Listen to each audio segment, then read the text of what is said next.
Good afternoon. Welcome back to Scale Models Midwest. David here in Central Iowa. Welcome you back into the channel. And as always, thank you for checking out the videos, spreading the word. I'm getting now over 200 subscribers checking this channel out, as well as other people. So thank you. I certainly appreciate that.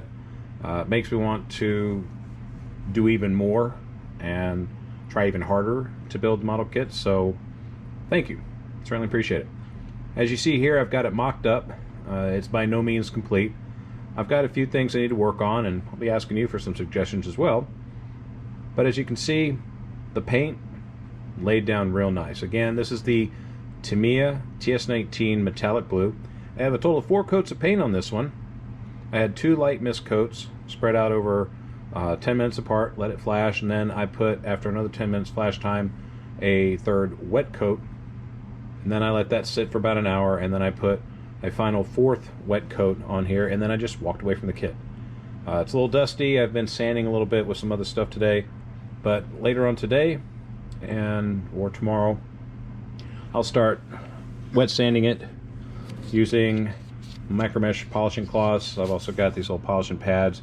Start at 1500 and working my way up to about 12,000 grit, and then finally I'll use my Novus polish, clean and shine, and then finally some good old-fashioned Carnauba wax. So it's going to look really nice once it's all done. I have other sub-assemblies ready to put together. Over here I have the lights, which I've kind of done some detail painting to. Not a lot, but I have to put the buckets in first before I put the headlamps and tail lamps in, so that's all well and good. I have the window glass ready to put in. Used a black Sharpie just for the edging. But I wanted to show you what I've done here for the kit. I'm going to kind of tear this apart. Again, nothing's been glued in just yet, but it's always cool to, as you go through your model, you just kind of check your sub-assemblies and you say, wow, this is looking really good. Let me go on ahead and pause this for a moment, get a better position for you. So as you can see, I have just a few little areas to wet sand. A little bit of dust got into the paint, which is typical of most everybody's paint. But as you can see, it just looks really nice. Nice and shiny on its own. But if you take the extra time to wet sand it, it'll make it stand out even more. So once I have all that done, then I can start really putting things together. As you can see, the interior I'll save to the end. The chassis I have painted. I have the engine mocked and mounted. I went on ahead and used Tamiya X13 Metallic Blue from the bottle to detail some things like the coils, towards front and rear. I still have to touch up a little bit more on that K member. Again, this was completely fabricated, and I think it turned out all right. I think I'm going to tinker with the measurements a little bit and maybe put together a K member that I can make copies of in resin. Unless anybody knows somebody through Shapeways that already has a 3D file that can be downloaded and printed, I don't know, I'm going to kind of go that route. I think it'd be pretty cool, because it's not the last big Coyote motor that I'm going to use Mendoza's chassis on from Iceman Collections. I got inspired using this chassis, tinkering with it. I'm actually going to be placing another order courtesy of my wife. She said it was okay for me to do so, so I'll be ordering a couple of things for him, helping to contribute to his early retirement. The guy's just got good stuff. Just go check out icemancollections.com and buy stuff from him. I mean, the guy's got good kit. So, got the chassis out of the way. The interior, it's not yet complete, but I do have the roll cage in place. I took the 2 bars in the back out and decided to go with just a 4-point because these seats are so much larger than the stock seats that came in the car. And remember, this is the 5-liter LX Mustang police package. So they came with those very basic bucket seats, and the kit's just large enough for them and the console. But as you can see, I have no room for that console. After I detail painted it, put it together, I said, it just doesn't fit. You know, doesn't matter. My local hobby store has a like a 7 or 8 piece Hurst shifter package where you can make a couple of different shifters. And I'm actually going to put a Hurst shifter in here. The more I thought about it, the more I said, you know what, I think I'll do that. But I did flock the interior. Had Ken's fuzzy fur. Didn't have a lot left. I have a speckled gray on the package tray, and I had just a little bit of my black left, so I just put that there. I did have to clearance the brake master cylinder so the Coyote could fit. I still have to kind of clean that up a bit, but once it's together, you really won't see it. You know, I want the engine to be the focal point. So something like brake master cylinder, no biggie. I did have one thought here. Of course, I have to shorten the drive shaft because definitely it's too long.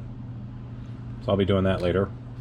But I still have to fabricate some things for the bottom. And here's where you come into play. So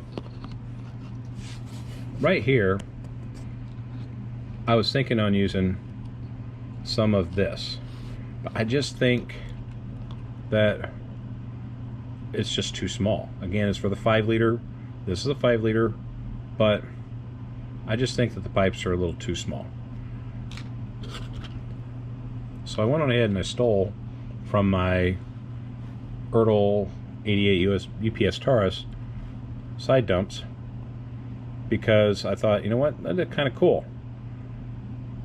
Again, I thought about doing some side dumps, much like an AAR Cuda from back in the day. And you know what, I had already done that with my 37 Ford. So what do you think? Do you think I should kind of fabricate some more and then get the exhaust dumps to look the part? Or should I do some more fabricating and adapt what came with the kit? So leave your comments below and we'll check that out. But before I go, I wanted to show you one last item regarding these fender flares. I think you'll like it. So in the October 2019 issue of Scale Auto, I noticed this. I was just kind of flipping through the magazines that I had, kind of get some ideas for future builds, and sure enough, I saw this one. I was like, wow, Blue Mustang fender flares.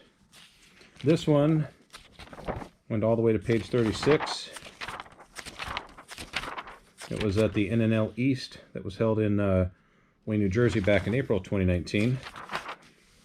Charlie Contreras built this kit, and it's a Boss 9 Revell Mustang, which I've got a couple of these kits in my stash. And again, you know, what got me was that it had fender flares and it was painted blue. So it just reminded me a lot of what I'm doing right now with mine, just a different year Mustang, and again, really cool. And this also goes to show you, you get ideas from so many different places. Looking at the other channels that I've mentioned in my details section or my description, I'm getting ideas. I see stuff on their workbenches, and I'm like, man, I've wanted to do one of those kits for a while too. So I started to put a couple of kits on deck. I'll show you that in my midweek update on plans that I've got. One of them actually happens to be that Super Bee that I did as part of the viewer's choice options. The more I looked at it, the more I said, man, I just want to build that Super Bee. So that's one of the kits I'm going to be putting on deck. I still have my Ron Keselowski Dodge Charger to work on. And then ultimately I got a couple other kits. I think you'll like some ideas that I've got in mind. Plus one that I'll be building with my daughter. I'll show you that one too. So father-daughter build. But I'll leave you with this. As always, if you see a kit that you'd like, go out and buy it, build it. If you'd like to show it off here on this channel, send me an email. I'll put my email in the description. Give me about 3 or 4 pictures that you'd like of your kit. I'll display it in a future video. With that, have a great rest of the weekend. See you in the next video.